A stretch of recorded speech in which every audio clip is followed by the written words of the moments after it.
I'd like to call the meeting to order. This is the Finance and Operations Committee meeting, Tuesday, December 11th, 2018. We're at the Nashua High School North Boardroom. I'm calling the meeting to order at 6:45 p.m. Roll call, Mr. Mosher. Yes, I'm here. Ms. Porter. Here. And Mr. Guarino is here. Also, we have Ms. Dottie Oden, who's our board president, and Mr. Donovan, and we have Andrew Morin joining us tonight also. Mr. Mosher is joining us by telephone. Are you by yourself, Mr. Mosher? Yes, I am. Thank you, sir. Okay. So our first item on the agenda is the expansion of the garden at Nashua High North. And so I'm not sure if Mr. Mosher wants to start, Mr. Donovan wants to start, or Mr. Morin?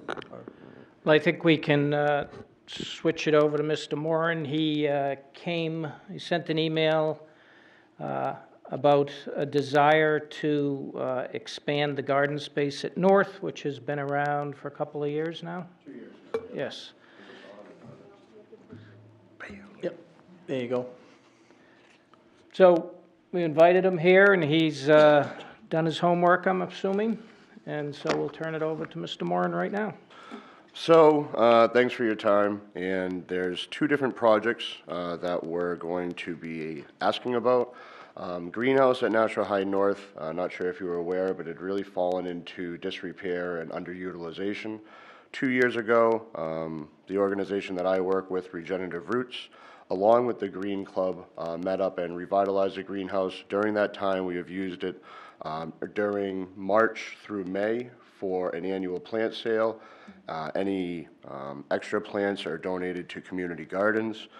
And we've also recently, with a Nashua Education Foundation grant, built two relatively large aquaponics systems.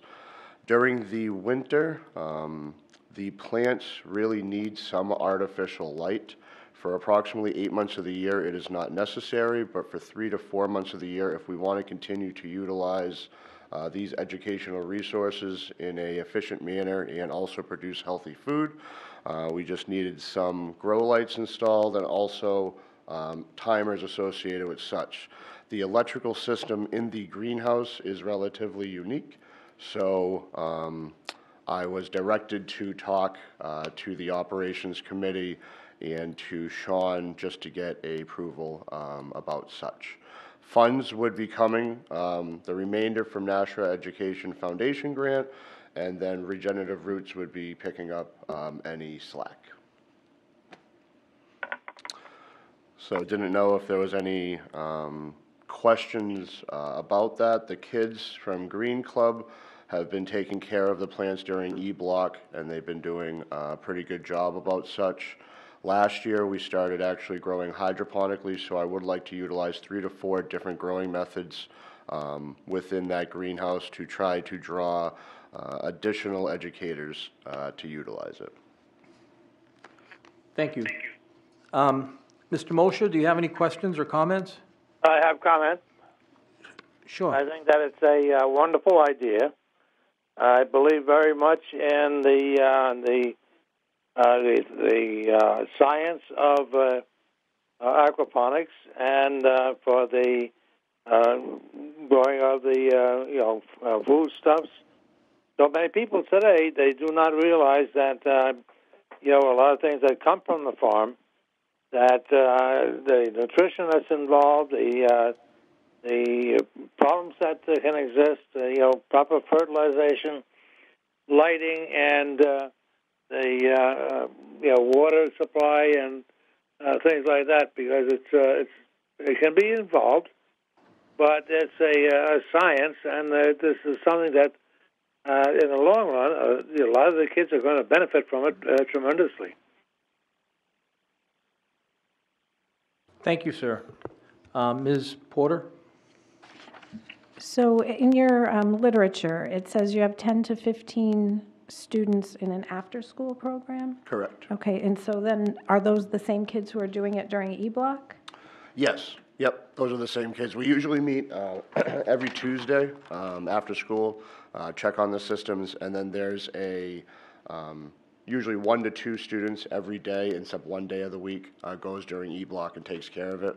We've done a checklist where it's, check the temperature of the water, how do the plants look, feed the fish, and go down the line. There are fish? Yeah, aquaponics is actually a system that the roots grow in water, but the fish themselves, when they excrement, is technically ammonia. There's a naturally occurring bacteria in the air that will turn the ammonia into nitrogen, and if you get the right balance, you have almost no inputs and you use 50% less water than traditional agriculture. It is difficult to do on large spaces, but small scale, particularly in cold weather like New England, it is viable. That's awesome, that's great. So when the kids go during E-Block, are they supervised, or they're going on their own? Or? They go with a, I forget the para, is that the name? Okay, yeah. Yes, because it is a locked facility. Okay. So they don't have access to that unless they go and get the key from the teacher's lounge. Okay, that sounds amazing, thank you. Thank you. Mrs. Oden, do you have any? Oh, sorry, no, but I think it's a great idea, and I know the students at Elm Street, they use some of these methods because I remember learning about the fish in the water, so. I've been working with Denise and Darcy, and we want to have some continuity between the curriculum long-term, and that's obviously a work in progress. Oh, that's great, that's good news, thank you. I just have one question. You said you had talked to Mr. Smith about the expansion, so you're building new raised beds? Yeah, if you want me to jump into I can do a description of the second one too. I just did a description of the first greenhouse okay. project just to kind of okay. like separate So- the two. Right, okay, so That's the large expansion. This was the smaller. Okay. I thought something that so long as we can get whoever's the licensed electrician on campus to give me the recommendations for the timer, I can let him know exactly what lights we're buying to make sure there's no problems, so long as we get your approval. Yeah, so I just want to make sure you're coordinating with Mr. Smith. And, Yep. Yeah, that's sounds good. All right, so the second, and this would be a larger expansion at Nashua High North, was with the Titan Garden. Approximately 2 years ago, I actually went before the Operations Committee. That's where I met, I think, Mr. Donovan. At that time, the students and volunteers built 4 raised beds. Each raised bed is 4 feet by 8 feet. During the summers, Green Club students have been taking care of the beds. Regenerative Roots has been helping. They produced approximately 250 pounds of food that have been donated either to local food pantries or used by themselves and their families. Also, a few other classes have begun to utilize the gardens. I have been talking to Amanda and Mike, the CTE directors, about getting a pilot program at Sullivan Farm for credit. Over the past 2 years, while we've been developing the community farm there, we have offered a unpaid high school internship program, but it was not for credit. The dream, or the plan, would be for next year we build approximately 10 to 12 new raised beds along with an irrigation system and a shed. And as part of that internship program, the students plan and then subsequently care and harvest anything that is grown there. I also think that if we can, because right now the garden is very basic, the fence, it was done on bootstraps funding initially, and now that I've gained some steam, along with community partners with the farm to school programs that we're doing, feel as though that we can get more funding and make it a more active educational space. So the proposed improvements were 10 to 12 new raised beds. Approximate cost, and if it was on the back, The wood for the raised beds, approximately $1,750. Soil amendments, $1,250. Irrigation, $500. We work with Brookdale Farm to design and implement such. Shed, $1,000. In terms of funding, I'm extremely optimistic that I will be able to secure enough grant funding and/or crowdfunding to cover this entire thing. If not, Regenerative Roots already has liquid capital that could be devoted to this. So long-term, perhaps we'd be asking for such, but right now we wouldn't be asking for any funds from the school board. We want to do this, test it out, and if this works well, maybe expand upon such. So proposed expansion, spring 2019. We have not done really large volunteer days at Nashua High North itself, but we have held 3 of them along with the United Way and Keller Williams at the community farm last year. We believe that we could complete all of the garden improvements with 2 volunteer days. I know Sean has told me that we wouldn't be able to bring a saw. All of the boards would be pre-cut. The volunteers that would be there, the vast majority of them do have construction experience, or at least the ones that would be doing the work that wouldn't just be shoveling any dirt inside there. Care of the gardens, once again, I would like to offer it under the internship for credit, but even if it is not under there, we are still going to offer the internship one way or another. Last year, 5 students have gone through the internship program, 2 in 2017, 3 in 2018. The 2 in 2017 have actually started their small community farm called Banyan Branch Farm last year. So they each made a couple $1,000s, and they utilized some additional land at the community farm. So long-term vision, so this was if you see, this was kind of the vision of what our plans are for next year. So this is the existing garden, these 4 raised beds. This would be the shed, and this is the teacher entrance at the rear of this school. So this is the shed, these would be all the new raised beds, and once again, this is going into the entrance in the rear of the school. So if you walk into the rear of the school, this is on your right-hand side. So this is what we would like to do in 2019, summer of 2019, have the interns take care of everything, see if we can get additional teachers to utilize this during the late summer and fall of 2019, and if so, over 3 to 4 additional build-outs. This would be the long-term vision coupled with a CTE program, a horticulture CTE program, and I have met with Alvern. They're interested in reviving such there because they're doing a very large build-out of their CTE physical building, and it's going to be done in September 2020. So this, as long as the first improvement goes good this year, long-term, this would be the vision, and again, it would be an educational resource for everybody, but primarily for CTE program. So that's the... Thank you very much. Ms. Porter? Is there a fence around this area? There is not currently a fence.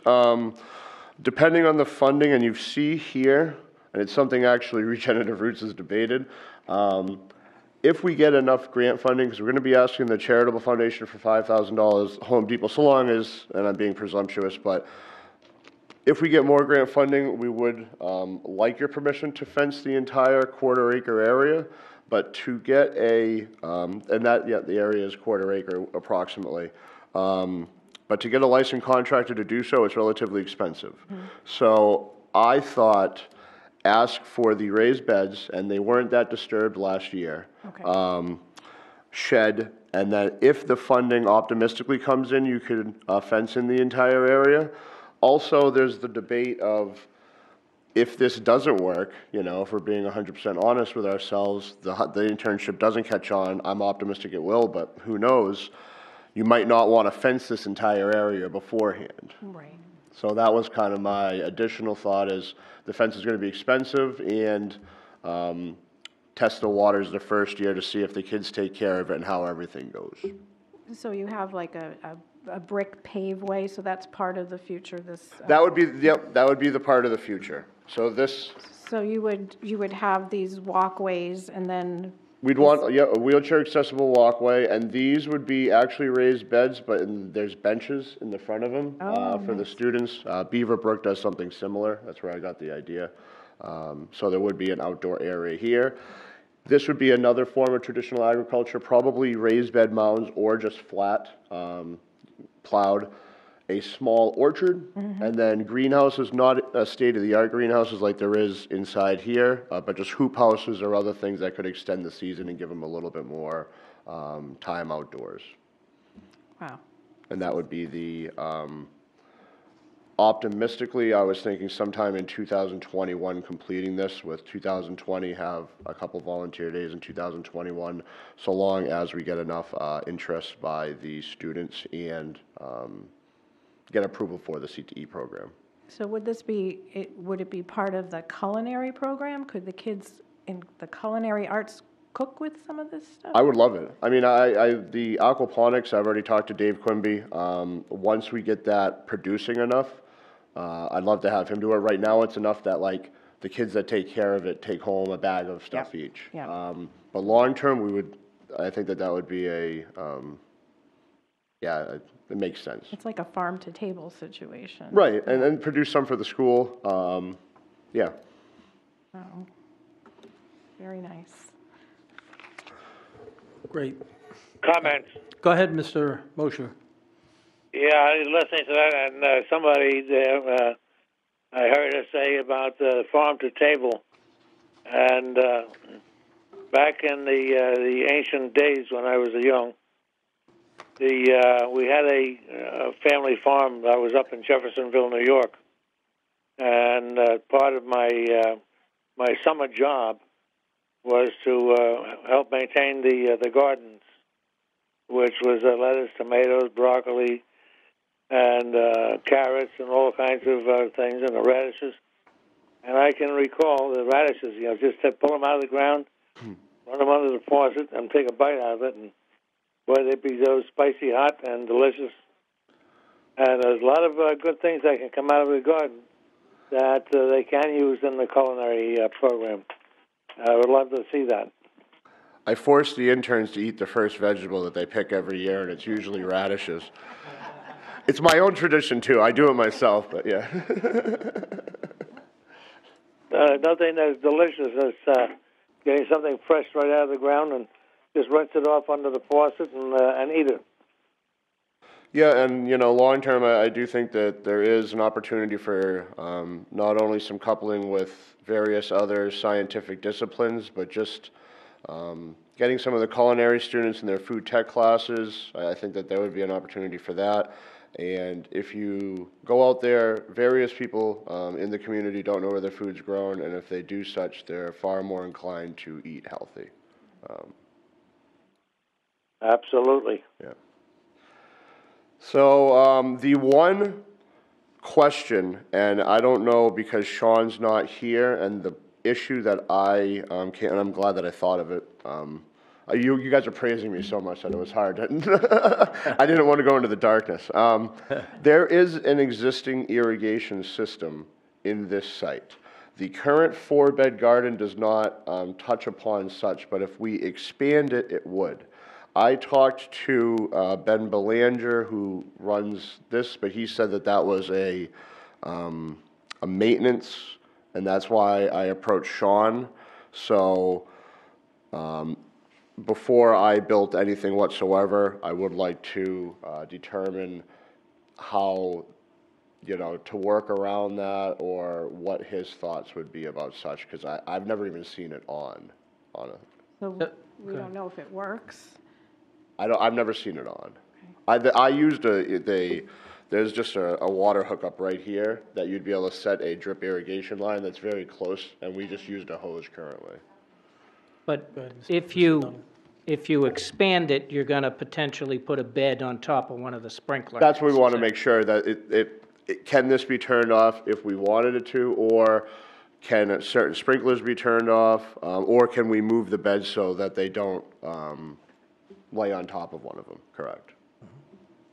So that was the only real, I guess, consideration when it came to the physical construction of the project. And I Okay. don't know, again, if that's a Sean That's email. still a yeah. Sean thing. Right, that's what I- But it's not, Ben is the building, and that's the grounds group, Yeah, which yeah. works with Gary, Connors, and Sean, so. All right. So those sprinklers, I'm assuming, were designed to bring water to the grass, so originally they were gonna have grass there? Is that what that? Yeah, there's currently grass there. Right, and that's what the purpose of those sprinklers? Yep. were for, okay. Yeah, and I didn't know, again, if that's an expensive undertaking, a relatively easy undertaking. Ben really wasn't sure either. So I could talk to Sean about that, but that was the only real question that I had. Because it is a relatively good site. It's flat.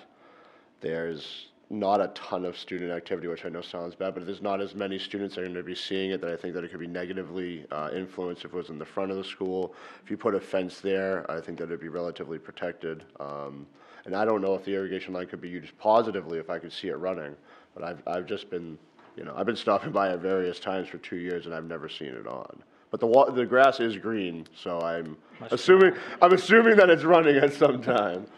Do you get any animals back there? I've seen a rabbit, that took a bite out of a couple peppers.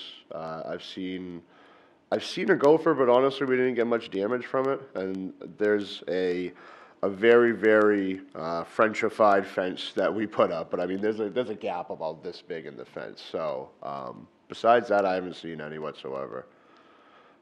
At Sullivan Farm, we have far more animals and more adequate fencing. I do agree next year there could be problems when we first do this.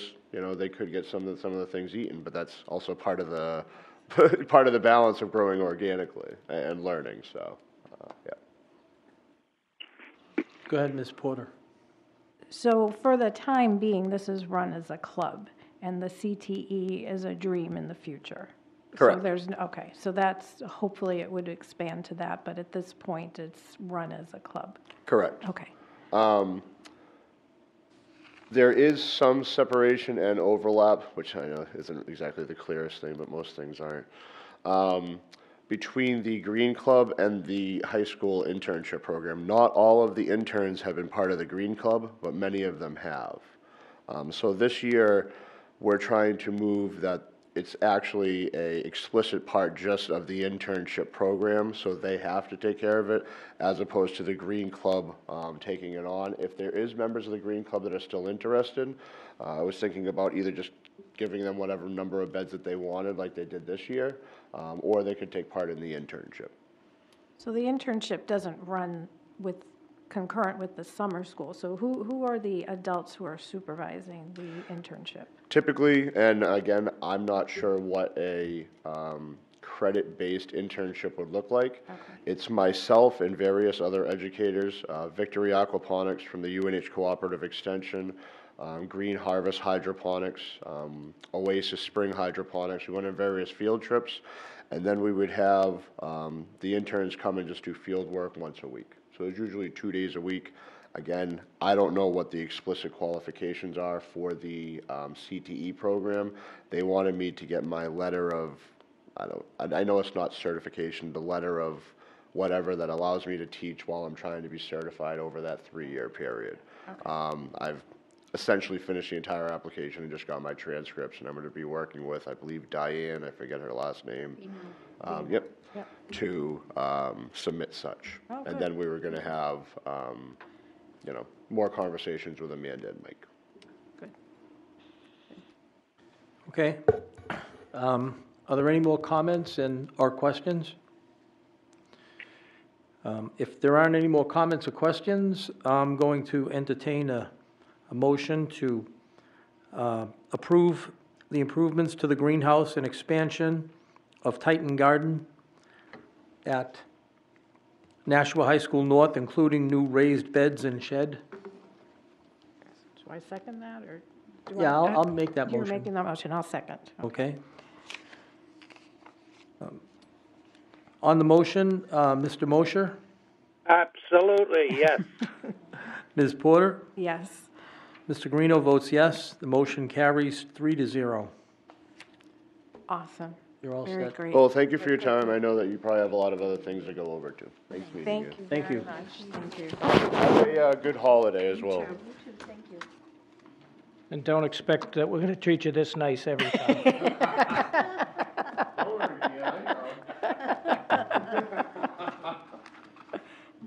you did, you wouldn't be a school board.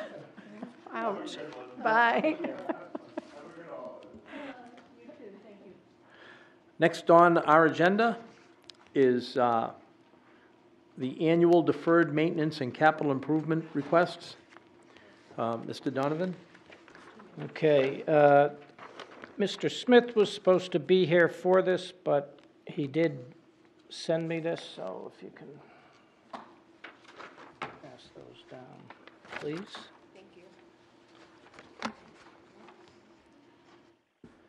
Okay, as part of the annual capital budgeting process that we do at the city is each year, there's a number of forms that will pass into the city. We don't have those forms completed because Mr. Smith has been ill for a couple of days. But basically, this is a summary of what we're going to put on these forms. So basically, there's two pieces. There's our deferred maintenance requests, which are projects that are typically, $40,000 or higher, but not to the level that you'd need to bond, so not in the hundreds of thousands. And they're more repairing things than they are maybe building new. So basically what we do is we put together this list of deferred maintenance, and basically the list is about 5 years long. So what we're going to go over tonight in a minute is basically what we're going to approach the Capital Improvement Committee, which is part of the city's budget process. So we'll meet with them in January. Sean and I typically go there in January. We meet with that board, it's got the CFO of the city, it's got a couple of planning people, it's got, the treasurer, a few other people. So we meet, each department meets, goes through their pitch, so to speak, and then basically what the committee does is they prepare a report, which they then share with the CFO and the mayor, and it's sort of part of the whole citywide bonding.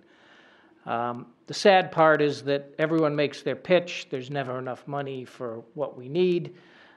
This group sort of ranks the things, and it may say, for example, they may say a fire truck is the most important thing one year. That doesn't necessarily mean the fire truck's going to get funded. It may be something that's ranked lower down on the list because it may be a little less money or so. But basically, we'll run through tonight. We typically will do this at the Finance and Ops in December. We'll say, here's the kind of things we're looking at for next year. You'll then sort of approve that. The full board will approve it, and then we'll have that meeting, like I said, in January with the committee at the city. So the deferred maintenance, and typically Sean puts about $600,000 a year into this. So he has a list that you could put $600,000 a year for the next 20 years, and there's still items on that list.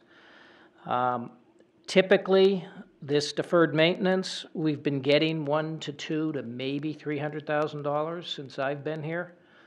We haven't even got $600,000. So obviously, more things come onto the list every year. And if we're not able to even get the $600,000, now what the city has done is when we've fixed a school, for example, Broad Street and Sunset, some of these items that would be on the deferred maintenance get done as part of the renovation project. So we have been able to do that.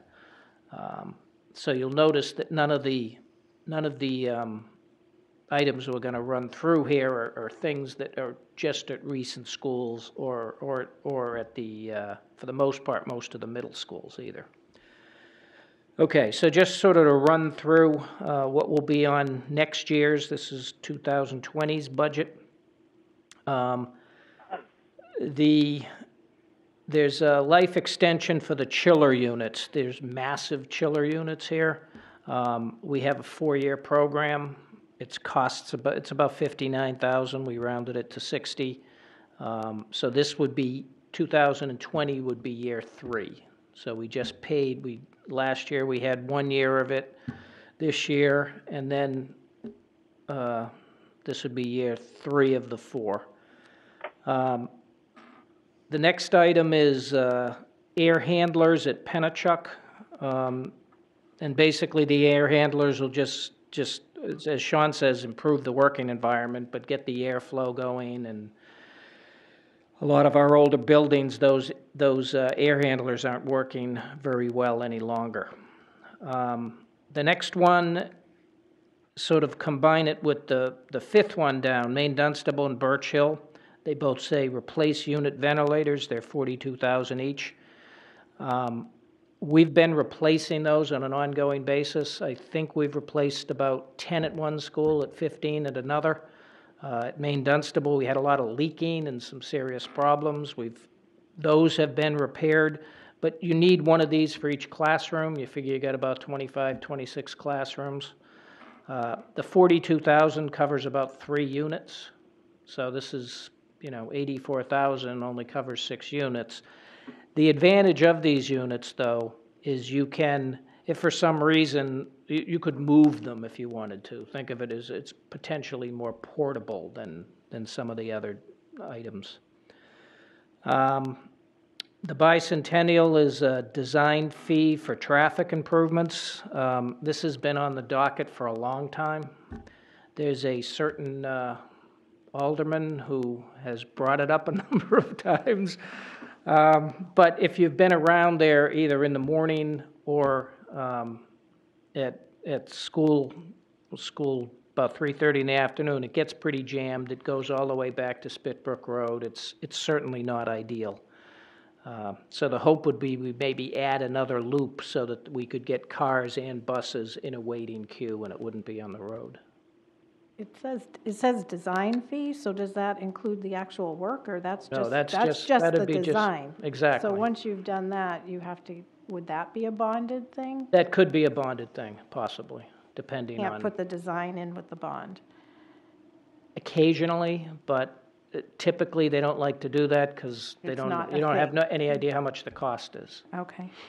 I mean, you could do that, like for the middle school project, we can do that because we know that's going to be a huge project. For a paving project, we don't typically do that.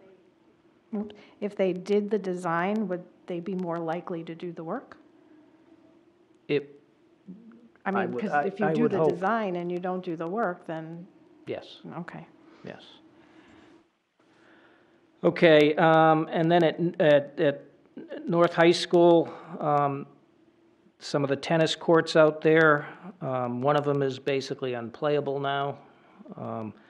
Did you skip over Birch Hill ventilators, or did you already? Well, I talked about that when I talked about Maine Dunstable, that's all right. So I spaced it, I'm sorry. those, keep in mind, the tennis courts and the track, we did some repairs to the track a couple years ago. This was a open site, an old, Brock sand pit, so to speak, so there's obviously some movement and settling, so having a tennis court that you really can't play on doesn't help a whole lot. This next item is probably, in my opinion, the least important thing would be install motion detectors. This is at North. We do have motion detectors at almost every single school.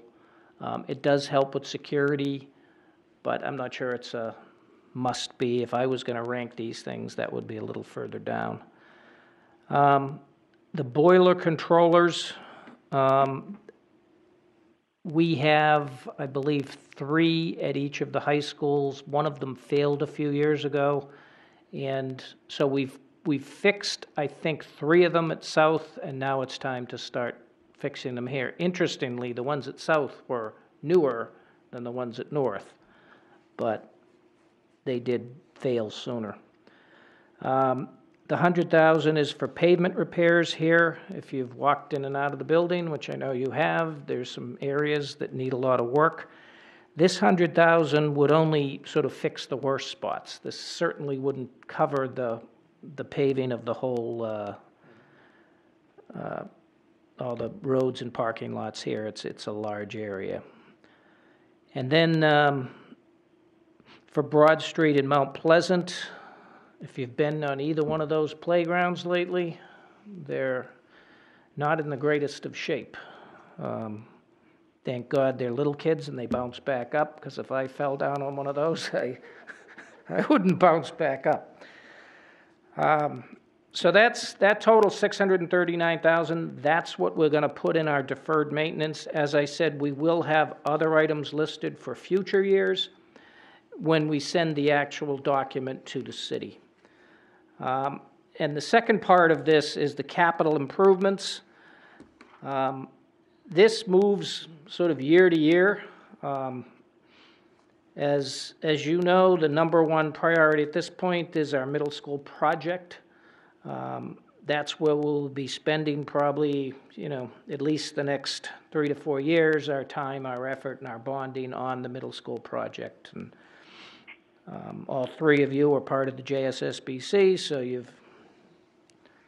you'll be heavily involved as we move forward. Should be an interesting project, actually. So anything else on this list, we put it down because it does help with the planning, okay? But the reality is that's such a big number for the middle school project that who knows when this other stuff is going to get to. But just to go over it quickly, the energy improvement projects, I'll hold off on that because we have the next item on the agenda. It will speak more specifically to that. The security improvements, what that is back last year, Sean was asked to put together, okay, if you were going to have the perfect security system, what would you do? We did spend about $500,000 to $600,000 with help from the state on those grants. We've made some improvements.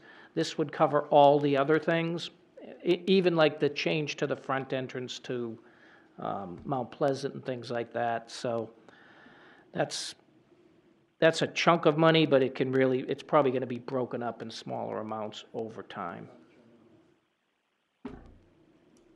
You can. I'm sorry, I forgot to turn on the. It's all right. I'm going to turn it on now. Turn it on now, yeah. I apologize.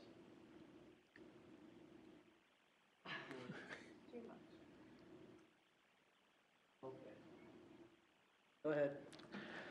Okay, well, had I been here early on time, then it probably wouldn't have happened, so. All right, no problem. Okay, and then the next item is the paving program at North. Sean figures if we are going to pave the whole parking lot, you're looking at more like a number like 2 million. So, the interesting thing that we're going to be seeing on a lot of deferred maintenance, we have these two big, beautiful high schools getting to be older and older. When they're 25, whatever years old, a lot of these, what about the roof on the high school? That's going to be very expensive. With the, paving both the parking lots. Some of those items, which we don't need to do just yet, but we will need to do in the future. So we're just putting these items down. And then there's the 5 schools, which changes all the time. We had Maine Dunstable, Birch Hill, we had Mount Pleasant, and so basically Sean just sort of listed them this way. The reality with the middle school project, we're not going to do any renovations on any elementaries until that's over with. So I would suggest this on a year-to-year basis is probably going to change.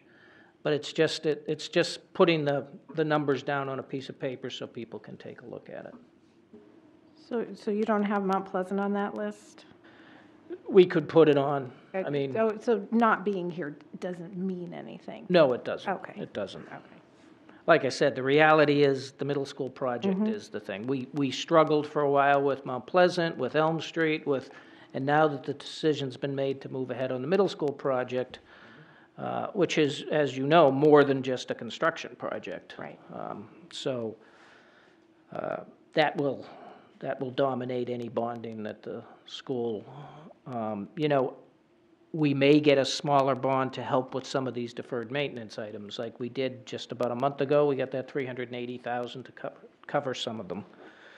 So that's probably how we're going to have to finance these things going forward. Thank you, Mr. Donovan.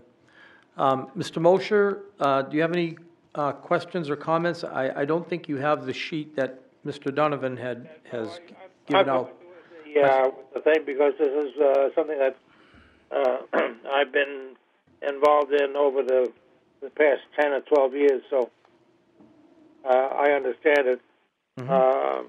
The only question I have is, what you presented tonight, is that in the order of importance or cost, ranking them as an A, B, C, D, 1, 2, 3, 4?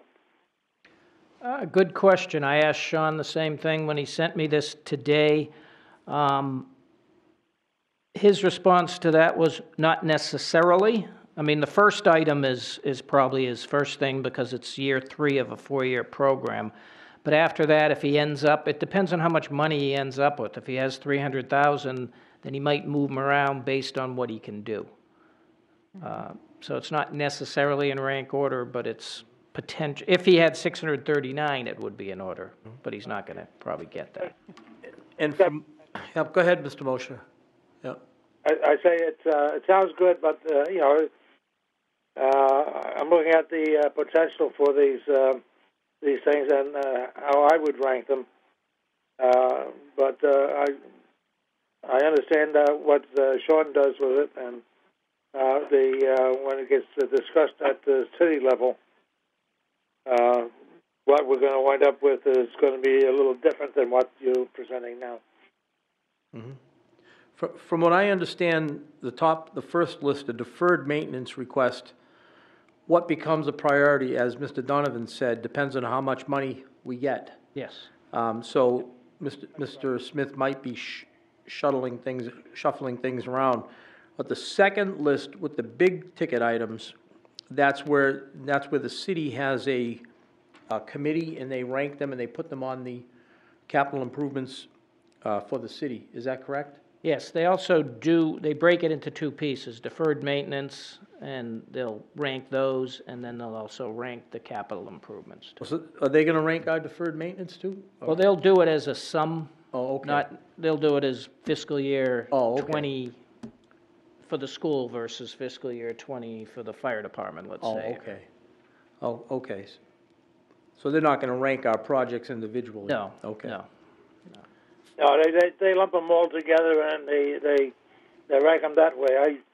I've had a number of those things from the city, and it's interesting to see how it all shuffles out. But it works out okay. But again, like he was saying, it depends on what gets financed and what doesn't. So. Mm-hmm. Thank you, Mr. Mosher. Mrs. Porter. So help me to remember, I have in my mind something about $100,000 for deferred maintenance. Is that in the budget, $100,000, or is that what we normally get from this? Or am I not remembering? No, the amount we got this year from the budget, because the deferred maintenance is budgeted outside of our operating budget. Okay. Okay, so it's that's what we got. outside. We Okay. asked for 600, we got 100. Okay, The year so this before, we doesn't- got 200. So deferred maintenance doesn't come out of the school budget, it's from the aldermen separately? Is that what you're saying? Yes. Okay. Yes. Okay, and 100,000 is the amount we usually get? Well, it's what we got last year. What we got We've last got between 100 and 300 for the last 9 years. Okay, thank you.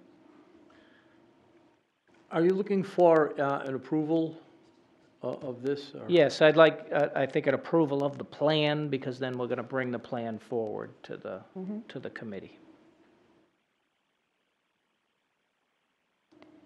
It sounds like this is a balance between everything that needs to be done and asking for only a little bit. So you're kind of, because I'm sure you could put more than this on the list.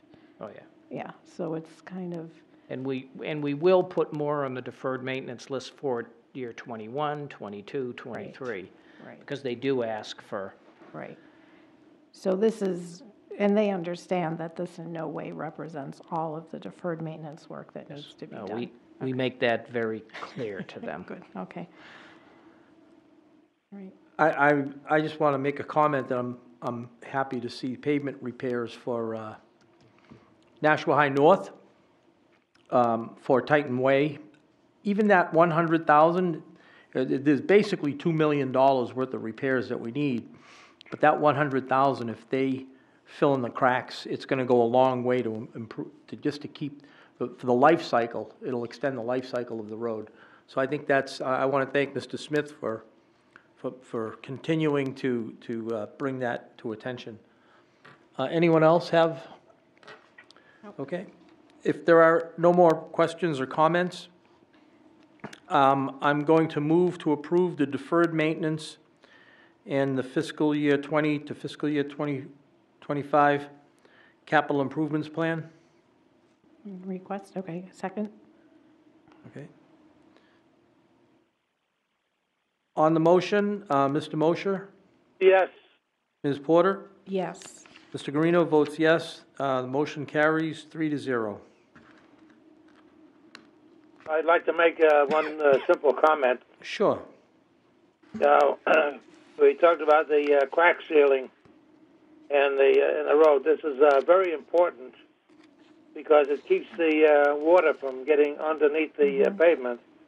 Because when it freezes over a period of time like that, it can cause the worse damage than if you had not did the crack sealing.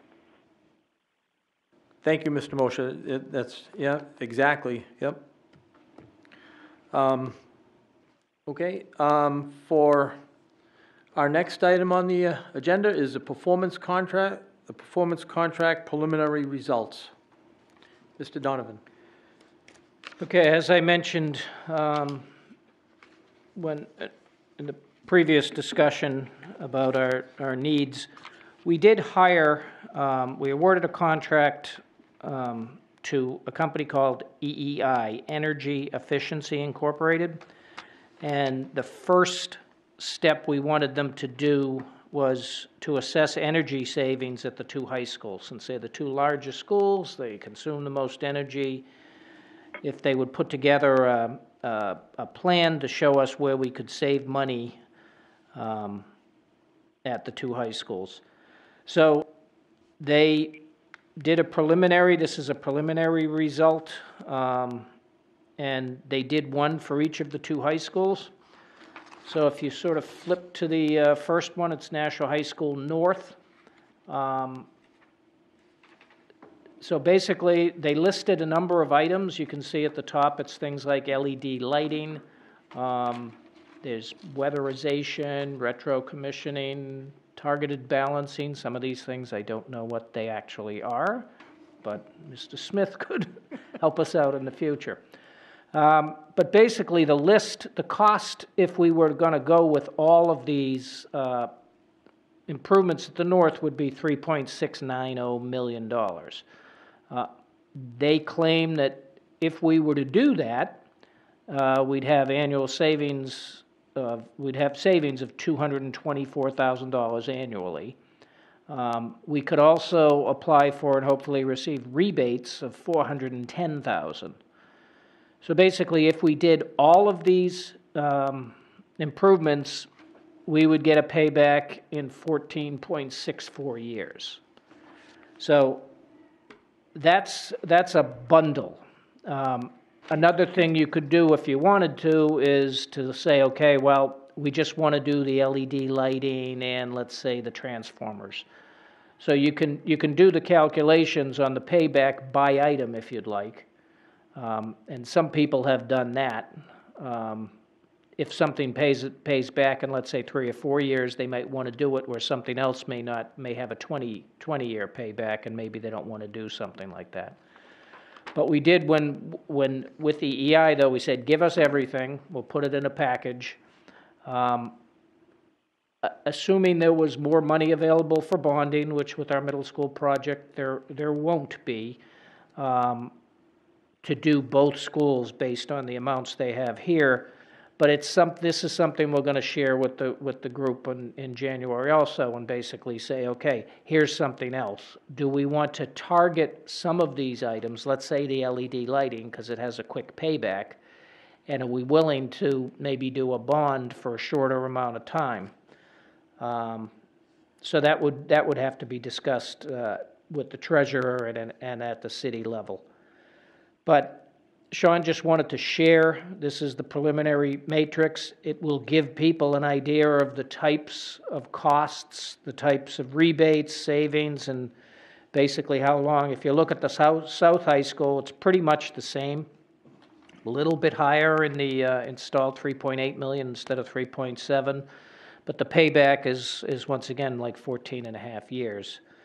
So now if we were to move forward on something like this, we would do more detailed analysis before we just go ahead and do it. But we wanted to put it into our capital improvement plan, share it with the city, so to get some feedback and see if they're interested in maybe moving something like this a little further up on the plan. And like I said, EEI, they're more than willing to do this for all our schools. Now, they're certainly probably not going to do it at Elm Street at this point, but, you know, maybe, for example, an elementary school, obviously the cost would be a lot less. What sort of return on savings do you get and things like that? But this was, as I said, this is step one. Let's look at the high schools. Let's see what kind of numbers come up, see what the payback is, and so this is their, this is the result. Thank you, Mr. Donovan. Does anyone have any? Ms. Porter? So does the rebate amount reduce the bond? How does, because you wouldn't that- get the rebates until after you've done the bonding, right? No, you'd get the rebate as you did the install, so it would reduce the cost. So that rebate amount goes to reduce the bond? Yes. Okay. Yes, it would. Okay. Mr. Mosher, do you have any questions or comments? Yeah, kind of. Sure, go ahead. I was looking at the charts here, and I think 14 years is too long of a period of time to look at the return on the investment. And I'd like to see this broken down as to what are the things that should be priority, and then look at the what it costs to do the things that are priority. Because over a period of time, the priorities are going to change. So as you get through the first group of priorities, and you get them paid off, and then you can look at the second group, and get a second list of priorities, and go to work on that. But I look at the cost for some of these, and you know, I'm looking at the cost of the LED lighting and you know some of these other things. But I'd like to see the thing broken down as to what is absolutely necessary. What are the priorities to keep the schools in good working order? That's what I look at. That's the kind of information I need. Thank you, Mr. Mosher. Anyone else have any questions or comments? I don't think you need any action on this. No, It's no. included in the capital Exactly. improvements plan. Okay. Okay, if there are no more questions or comments, I'm going to move on to the Imagine Learning contract, which is next on the agenda. Okay, so this is our only contract this month. This is for the purchase of software from Imagine Learning. This addresses individualized instructional needs for language and literacy and for our students. It's sold on a per license basis, so it's $126.50 per license. The cost is $42,000. This is keyed into the more to the ELL students. And as you know, we have more and more ELL students. We don't have enough ELL teachers. This is something that sort of helps until we can, I mean, will they continue it even if we had enough ELL teachers? Maybe. Mr. Chopa could speak more to that as far as the future plans. But the cost for this will be covered by the Title III grant, so that's it's not a direct cost. This is the second year of doing this. They were happy with the results in year one. So that is that. Thank you, Mr. Donovan. Are there any questions or comments? Ms. Porter? Did we recently approve an Imagine Learning? No, an elevation, which was Elevation. another one. Okay, So all there's right. elevation and Okay. there's Imagine Learning. Okay, all right. So is this every year covered by the Title III grant? Or so far? So far. So far. So We don't far. know in the future. Okay, thank you. And is this K-12 or is this, I think it is K-12. Yeah, it is. okay, thank you. Actually, mostly looks like K-8. K-8? Okay.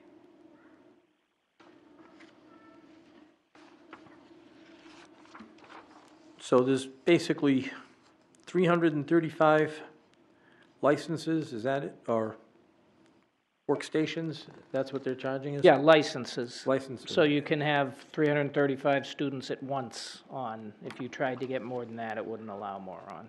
Okay. Any other questions or comments? Nope. So this is I would entertain a motion to approve the Imagine Learning contract. So move. Second?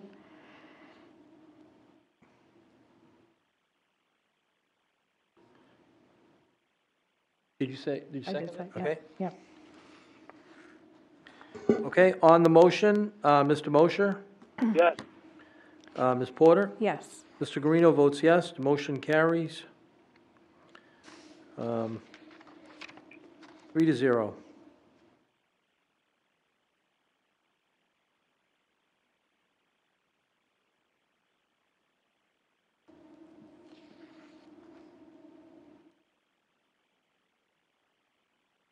$42,377.50, okay. All right, so we're going to move on to the next item. To the next item, which is Meals Matter discussion. Mr. Donovan? Yes, Mr. Guarino, you had a couple of questions as far as the Meals Matter program. Are there federal guidelines we have to follow? Oh, yes, yep. Question, is the requirement of the federal government whether the district is allowed to raise funds to supplement the program? We can supplement the program any way we want. The federal government is going to pay you so much per meal for students for free and reduced students. The federal government's very picky about what you need to charge for those paying students. They don't want to subsidize the paying students. So they don't want you to charge, if it costs you $2.50 for the average lunch, they don't want you to only charge $1, and in a sense, they're semi-subsidizing the program. And we don't do that. We put our prices so that we cover the cost of the lunch. So for those students that are paying, they're paying for the full cost of their lunch. But in many districts in the state, they don't make enough money in the program, so they need to take money from the operating budget and keep the food program going. We've had a well-run program for a number of years, and so therefore we have made money. We've saved that money in the fund, and we've used that to buy equipment and things like that. So this Meals Matter thing works fine for us. Think of it as if for some reason we overran our budget and didn't have any money, we would then have to take money from the operating budget to make sure that we could continue to, fund the program for the rest of the school year. So this Meals Matter just is another way to do that. Think of the Meals Matter as another operating budget donation. We've actually, and the one thing that the operating budget does pay for each year is at the end of each year, we have uncollected debt where students haven't paid for their lunches. It happens for a lot of different reasons, but typically it's about $5,000 to $7,000. At the end of the year, we have two choices: try to chase them all down and collect all the money, or take the money from the operating budget. I've taken the money from the operating budget. I'm not going to chase around a bunch of kids and parents for a few bucks. Individually, it's not, nobody owes us thousands of dollars. So we do sort of supplement the program on the, let's call it the bad debt at this point. So Meals Matter will be preventing bad debt. Right. Not only will kids because at the high school, they can't charge things. At the other levels, they can charge things, they can build a balance. They won't do it here. So at the high school, it will be feeding kids that aren't eating lunch, they're skipping lunch. If the program continues to grow and pushes down, it'll help with the bad debt in the long run, because it can pay for those items. So we're hoping this is going to start, I think, Monday. The Meals Matter teachers and students met with the food service people. Actually, Food Service Director Dahlia is starting on Thursday. But since she's not here until Thursday, they did meet with some food service staff at the South High School. They've got the plan in place. I think, unless it started this past Monday, I'm thinking next Monday, but one of those 2 Mondays, it's going to start. They've got the process in place. The process that they've worked with the food service sort of fits the guidelines. When Dahlia comes in, we'll go through it again and make sure everything's okay. But yeah, I think should be a great program. It shouldn't get us in any trouble with the federal guidelines. Great. Ms. Oden? I have a question. Should they want to look for donations, can the Meals Matter program set up an account where people can donate? I'm thinking something like GoFundMe. If they wanted, people give donations to various organizations around the city. Could they set up something like that and people could donate to the fund online? Well, they do have something set up on the United Way page now. Okay. And I know they've got some of their donations there. I heard, I don't know if this is true, but I heard they have about $5,000 already. Wow. And Wow. they have other plans to pick up funds, but they wanted to start the program at the school, so they're doing it at the south, where the students are and the teachers are. It makes a lot of sense, and we'll see how it goes. But they've worked with the food service people, so we'll see how the process works. Okay. But yes, they hope. That's going to be the key to this in the long run, right? It's a great idea. You start it, people are all excited. What about 2 years from now? That'll be their challenge. That's what's nice about the United Way one, because you can give as a recurring donation. So you Yes. just put it in, so that would allow them to plan for how many meals they would be able to do. So I guess it's just a matter of, I know they already are publicizing that, but just to make I think that's something people would be happy to give to. Yes. Yeah, so, and it's very easy online. I was just reading recently, Cranston, Rhode Island was finding a shortfall. You read about that, Ray? I think one year they looked at 48,000, and this year it went to 95,000. It was in the 90s, and hiring a collection agency to collect. And I just thought, you know, we're lucky to have the program of Meals Matters. So, but I was concerned. I didn't know. I know the federal law often has little strings attached to it, and certain things you have to follow. So I wanted to make sure that we weren't running afoul of anything there, and that, you know, collecting the money and adding to the program like that is not a problem. So. Yeah, there's procedures that have to be followed. These lunches that that the kids are getting with these funds have to be tracked. But Oh, they've got okay. that in place, and they're gonna sort of deal with it on a day-to-day basis. So there may be a couple of bumps in the road when it comes to that, but at this point, we've got a plan, we're gonna give it a go, and Great, okay, thank you, I appreciate that. Thank you for putting that on the agenda. No problem.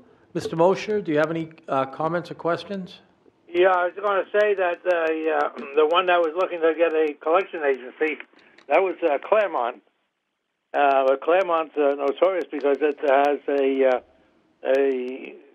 lot of people there that are, let's say, less than affluent. And a lot of the kids that did run up bills, they were going to do the collection agency because it was they were getting around, I think it was around $30,000 in debt. But then the community stepped in and did just like we're talking here about donating, and to reduce that $30,000 to some other amount that was more manageable. So I don't know what it is now. I haven't kept the track of it, but I thought that was wonderful. Thank you, Mr. Mosher. Go ahead. I think an anonymous donor stepped up and covered that or made a large contribution, and then other people became aware of it once it hit the news, and they made more contributions. Yeah. Because it's a poor town. Yeah. So, you know, a lot of places are facing the same thing that we're facing here in Nashua. Thank you. Okay, if there aren't any more questions or comments, I'm going to move to our next item on the agenda, which is fiscal year 2018 invoices over $10,000 report. Mr. Donovan. okay, my nickname for this report is the Ryder Report. Mr. Ryder, who was a former board member, this was a request of his, it was put in, and so now each year, typically do it around this time of year, it's all the invoices for the previous fiscal year. And keep in mind, it's invoices over $10,000. So the board, we're required to bring most things over $10,000 to the board for approval. We don't have to bring, you know, special education invoices and a couple other things.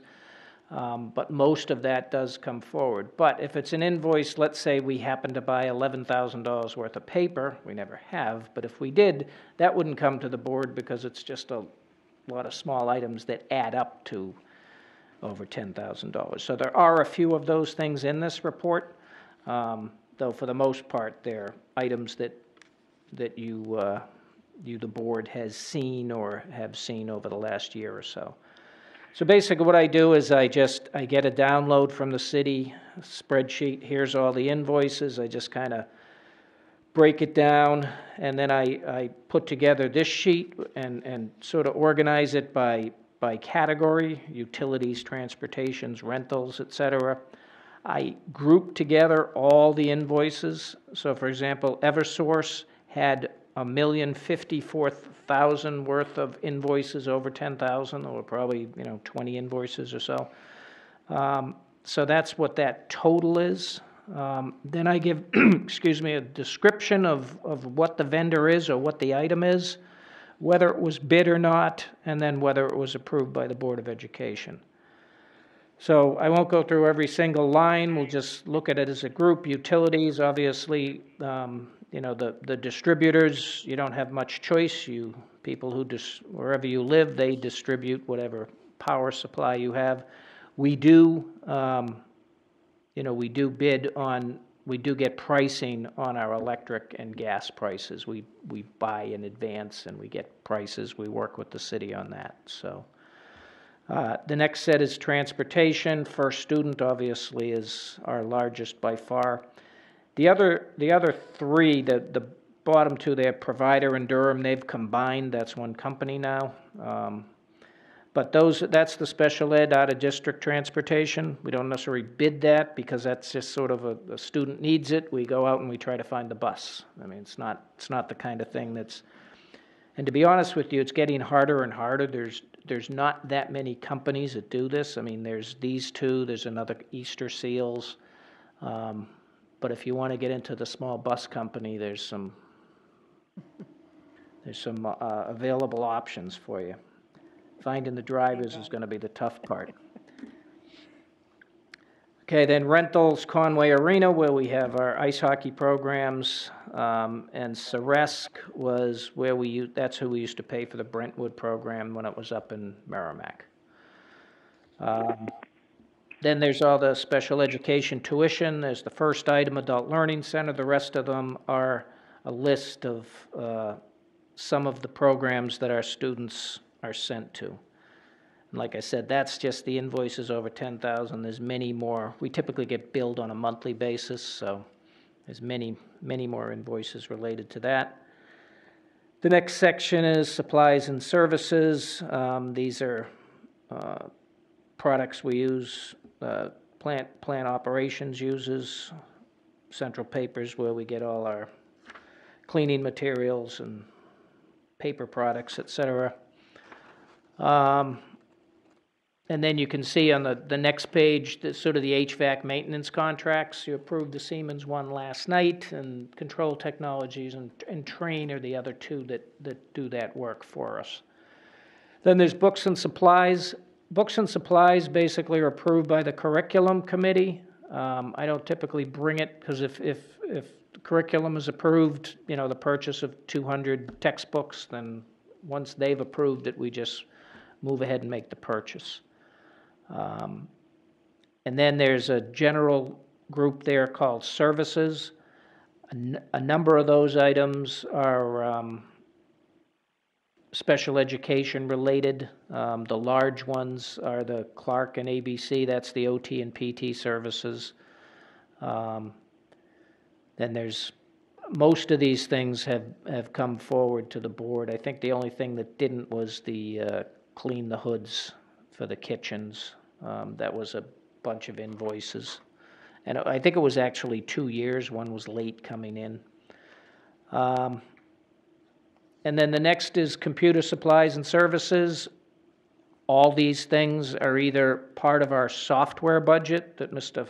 Fahrenkopf puts together each year in the budget. So you'll see things like Blackboard Connect and Naviance and various other softwares, X2. Those are the annual fees for the software. And then where it says computer hardware, that's purchase of various computer hardware. Almost, I would say all those things have gone in front of the board. You've approved them. Keep in mind, that's just a lump sum of all the amount of those invoices over 10,000. Some of that could have been grant payments, grant funded. And then there's a equipment group. This is mostly equipment purchased. Well, it's not mostly. It's purchased either by plant operations. There's some athletic equipment there. There's some CTE purchases. There's furniture, the kindergarten furniture when we started the program. Then conferences and registration, there's the CTE dues and the membership dues for the principals. You get into miscellaneous, you see the Donors Choose program that we put $50,000 towards that program each year. The Norway Savings Bank, that's the payment. We have a 5-year lease on the copy machines, all the copy machines, so it's a $97,000 a year. And then there's the fruit, cost of fruit is one of the food providers for the food service group. And then the last couple things here, there's some deferred maintenance projects, some vehicles, the paving projects. So those things were all done through the deferred maintenance we talked about earlier, and then there's items that we paid for with bonds. So that total of almost $16 million. If you think about it, of a budget of about 110 million, about 82 or so is all labor type costs. You throw this number on top, and then that leaves you only about another 12 million or so of other things. So this gets most of the dollars that aren't spent on labor costs. Thank you, Mr. Donovan. Ms. Porter, do you, oh, I'm sorry. Ms. Oden, do you have a question? Yes, thank you. I noticed the Adult Learning Center is under sped tuition, and on the second page, it's also under Services. services, and also I believe Ceresc is in 2 places. Why is that? Okay, Ceresc is 2 places. It's under rentals, because that's the amount we paid to Ceresc for the facility that we rented for the Brentwood program.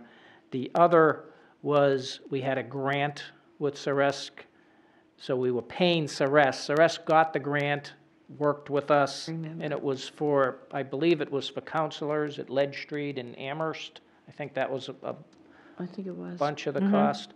So that's why it's broken up into 2. And the Adult Learning Center, we have 2 contracts with them. One is specifically for the special education, that's 15 students. And then the other one is for 50 more typical students. They don't have IEPs, but they have a difficult time in our high schools, so there's 2 different contracts that we have with the Adult Learning Center. Thank you. Mr. Mosher, do you have any questions or comments? Yeah, this is great the way he has it, everything grouped in here. But thanks to our good friend, Mr. Ryder, who I had the privilege to serve with him on F&O.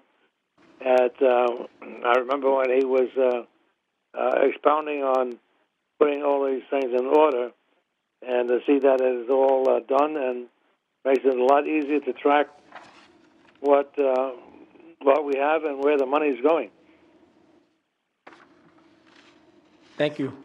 Okay, if there are no more, if there aren't any more questions or comments, I'm going to move on to our last item on the agenda, which is the fiscal 2019 November financial report. Mr. Donovan. Okay, the good news is there is no transfer report this month. I don't know if you noticed, but save us a few minutes. Okay, we'll just run through this quick. Basically, we are, this report is through November, which is 5/12 of a calendar year, which is 42%, and it's 3/10 or 30% of a school year. And in total, so that's between 42 and 30%, we've spent 35%. So if you look at it from a total, the number's right where you want it to be in the middle. So I'll just highlight a few things. Wages full-time is about 300,000 higher than the last couple of months. It's been about 6.2 million, but that's because we had 3 weekly payrolls instead of just 2 weekly payrolls. So that ties right in.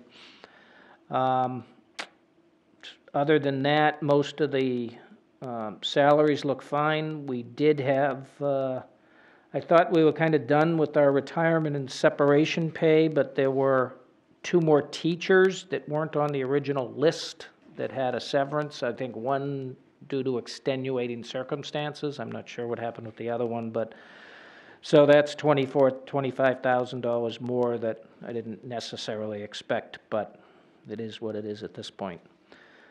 Then just looking down, I'm keeping a close eye on the electricity and heating gas and water. The electricity has started off the year running higher than where we were last year. It's starting to get a little closer to last year, but it's still probably about 100,000 through 5 months higher than it was last year. So we'll see how that goes. Heating gas, obviously, the key is the next few months, the cold weather. Other than that, no real issues there. In other services, there's a negative amount. I always look why there would be a negative amount in printing, but that was due to some transferring around of some printing costs. The central office paid for the printing costs, then we charged some things back to the schools, and we charged at one place, they asked us to charge it back to them in a different place, which resulted in a negative number. Transportation services, I have a separate spreadsheet for that. Since it's a significant cost, we're sort of up to date on that as far as all the standard monthly invoices that we'd expect. It doesn't mean that we have all the out-of-district invoices in, but we have all the large invoices, the monitor bills, all the bills that we expect to see on a monthly basis.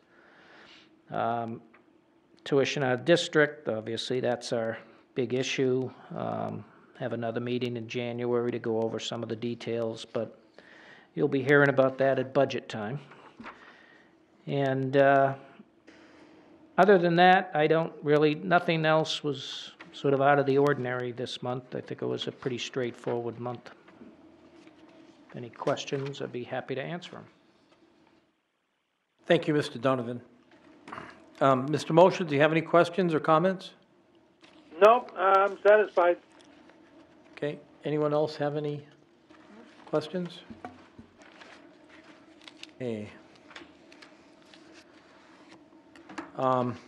That brings us to the end of our agenda, and I'm going to entertain a motion. Motion to adjourn? Okay, second? Second? Okay. On the motion to adjourn, Mr. Mosher? Yes. Ms. Porter? Yes. Mr. Guarino votes yes. We are adjourned at 8:06 p.m. Thank you, Mr. Thank you. Donovan. Thank you. Thank you very much, Mr. Mosher.